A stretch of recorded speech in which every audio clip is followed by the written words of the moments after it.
Hey everyone, welcome back. Today I will be talking about the Circle of Life Tarot from Scarabeo.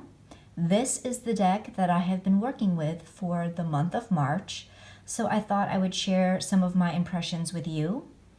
This will not be a full walkthrough because I don't want the video to be too long, and there are already a number of wonderful walkthroughs of this deck. As you can see, this is the box that the deck will come in. It's a nice, sturdy two-piece box, but I do not store my deck here. I have a lovely Peggy bag for that. Here is the guidebook, and it provides a number of different languages, and I think the native language for this deck is Italian, and so the English translation, it's not the best. There are some typos and some awkwardly worded sentences, awkwardly constructed sentences, but it's fine. It's not the hugest deal. You can see that they provide a description of the image and a little more about the interpretation of the image, and then some of the traditional meanings of the card, which this deck is RWS based, or it's intended to be. So I found that this guidebook was a little difficult to use in that I had a hard time quickly referencing certain cards. So I ended up color coding the different suits so that I could more quickly reference the cards that I wanted to. And then in the back, so this is about as much of the English version, and then it goes on to other languages. But in the back you have a key for the different pictorial symbols, because that is what they use with the card. They don't use the words. And then you have one spread, which is the monthly theme spread for the Circle of Life Tarot. All right, let's take a look at the deck itself. Here is the back, which I really like. I love the kind of mandala style. I love how colorful it is.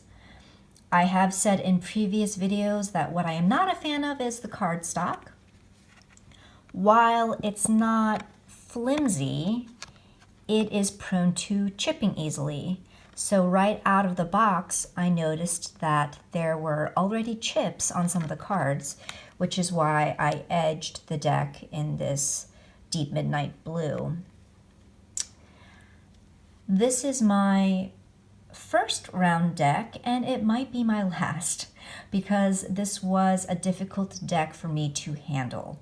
My hands are small, and I prefer riffle shuffling, and this deck does not allow me to riffle shuffle. I even tried the side riffle shuffling, and it was a hot mess, and I don't want to also further damage the cardstock. So I was forced to overhand shuffle, which I can do, but honestly I don't feel I ever get a really good shuffle, and that was pretty evident when I would lay the cards down for some readings. I could tell that the deck hadn't been well shuffled. This might be the only round deck that I ever get, because I am finding that the shape makes it difficult to use. What a round deck is good for is if you wanted to explore directionality and how that might drive the meaning of a particular card or a reading. So, for instance, depending on the varying degrees of the card being positioned counterclockwise, that could indicate some resistance, some lack, and then varying degrees of the card being clockwise, that could indicate maybe overdoing something or there being an excess. And then completely in reverse could indicate blockage. Now this is only one way that you could use the positioning of a round deck. When working with this deck throughout the month, for some readings I did take into account the direction of the cards, and I read the cards with that in mind. And then other times I really didn't. It's just whatever I'm in the mood to do. What really appealed to me about this deck is that the illustrations are very otherworldly. I've heard it been described as like fae, very fae energy. And so there are a great many cards that I do enjoy, and then there were some that I didn't. So I will show you a couple of the ones, or a few of the ones that I did like. So here we have the King of Pentacles, the Eight of Wands, which I have heard a few people say that they do not like this card. They think it's weird, they think it's creepy, but I don't know. This is one of my favorite cards in the deck. The Moon, the Magician,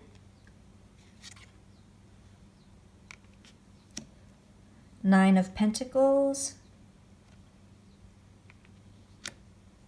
and Two of Wands. Now for some of the cards that I didn't quite care for.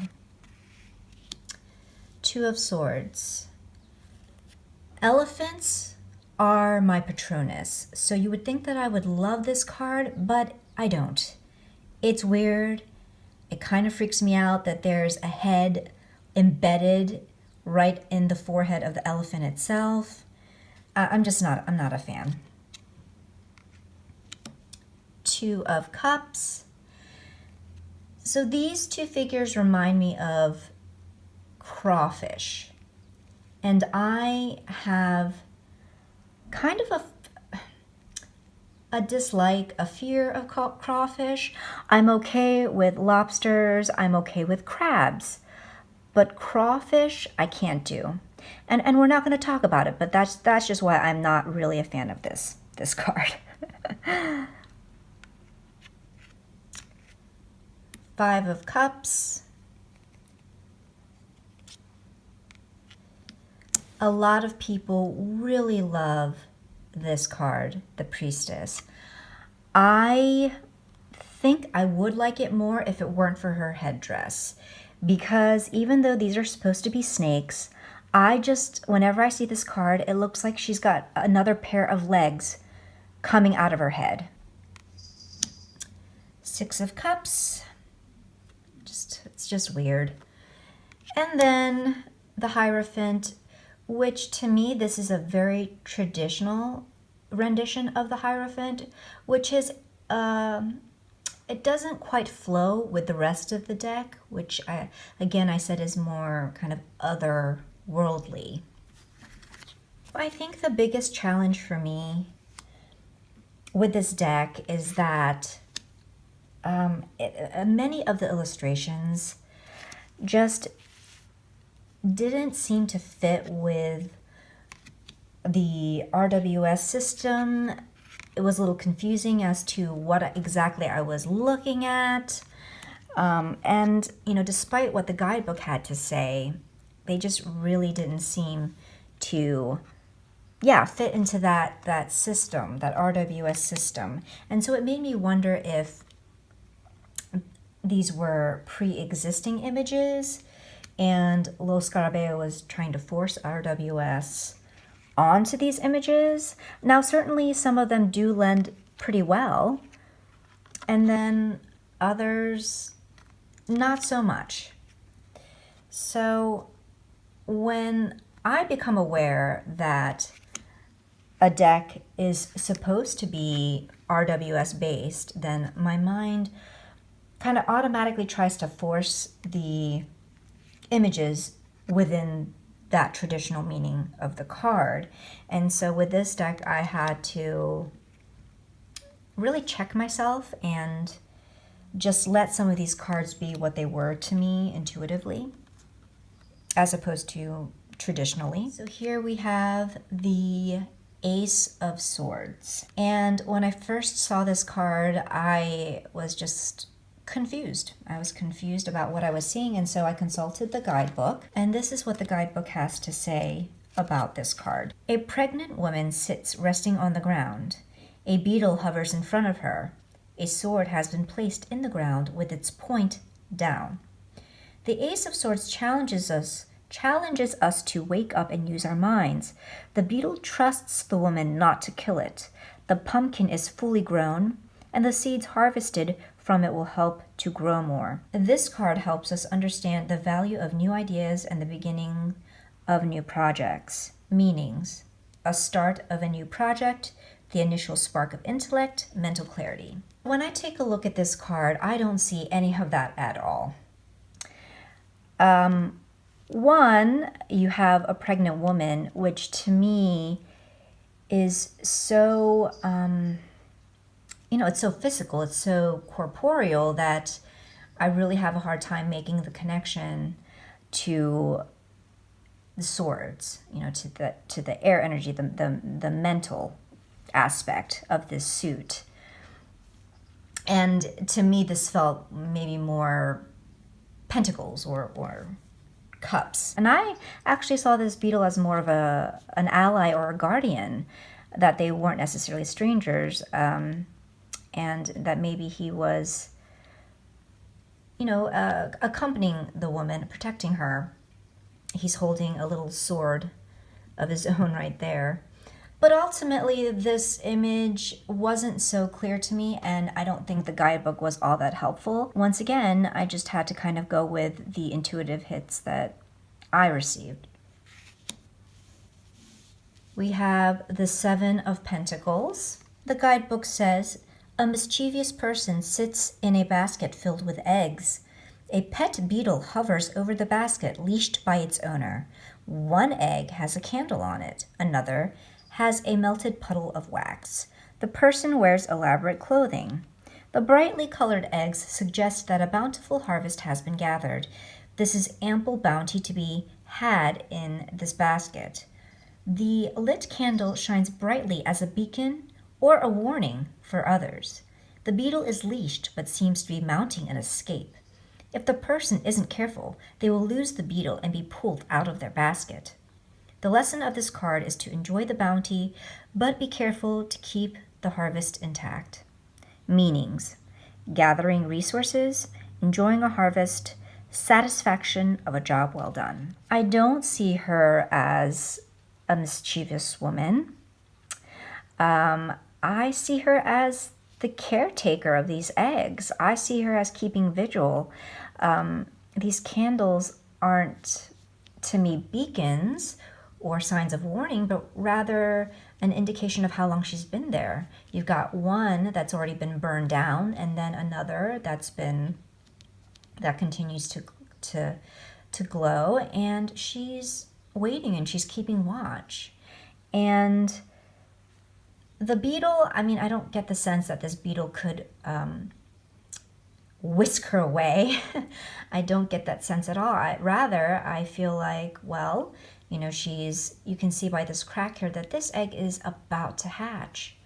And when it does, she's going to be ready to care for it, and she's going to be ready to feed it. The guidebook and I really didn't get along with some of these cards. And so you just kind of take what's useful and you leave the rest. And then the final card, the Eight of Wands. The guidebook says, a woman sneaks out into the forest at dawn. She holds a face in her hands. She looks over her shoulder from where she came from. The first rays of the sun illuminate her way. The woman in the card walks with only a few possessions. The face in her arms suggests she is carrying a relationship with her. She also holds a short stick, perhaps an item to protect herself with. She looks over her shoulders as if she is worried that someone is following her. She wears no shoes, so she must take care in where she steps. This card's message is boldly walk away from situations you no longer need into a better future. Meanings: taking action, beginning a new journey, leaving something behind. Yeah, that is not at all what I read from this card. just me personally. The face in her arms, the guidebook says it suggests that she's carrying a relationship with her. I think she's just carrying a decapitated head. That's what I think. I think that this quote-unquote short stick is a dagger. It's very clearly a dagger, so I kind of found it funny that the guidebook author wasn't even quite sure what she was looking at, but I digress. In any case, she's holding a dagger. She's killed this dude, decapitated his head, and off she goes. And the guidebook says that she looks over her shoulders as if she is worried that someone is following her. And I don't get that impression at all either. I think she is looking over her shoulders with a very proud and satisfied look on her face. She is not remorseful. She's not regretful. And she certainly did take action. The guidebook I found to be only marginally helpful in that if an image confused me and I just didn't know what the hell I was looking at, I could read the guidebook to get some clarification. But then ultimately, sometimes that clarification just really didn't jive with what I took from the card.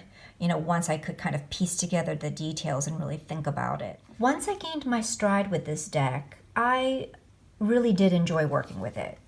And it surprised me, actually, how much I enjoyed it, because I think I started off the month kind of with faded interest with this deck. You know, I received it over Christmas, and I was excited when I first got the deck, but then when it came time to work with it, I wasn't so excited. So while it wasn't the easiest deck to learn, I valued, you know, the learning experience, the challenge in trying to understand the deck and bond with it. And for those of you who are considering this deck, just know that, yeah, the imagery is pretty detailed. So if you're looking for more simple imagery and this kind of detail is a little too overwhelming, then this is not a deck for you, because there is a lot to see in each image. And then just know that, you know, this is supposed to be based on RWS, and while a lot of the cards do lend to that, there are a number of cards that might not. And the guidebook might not really be all that helpful. And this is then a deck that is great for practicing your intuition and just really going by what you get personally from the cards and your own intuitive hits, as opposed to what the guidebook is going to tell you. My biggest question moving forward about this deck is how often I'm going to be called to pick it up and use it.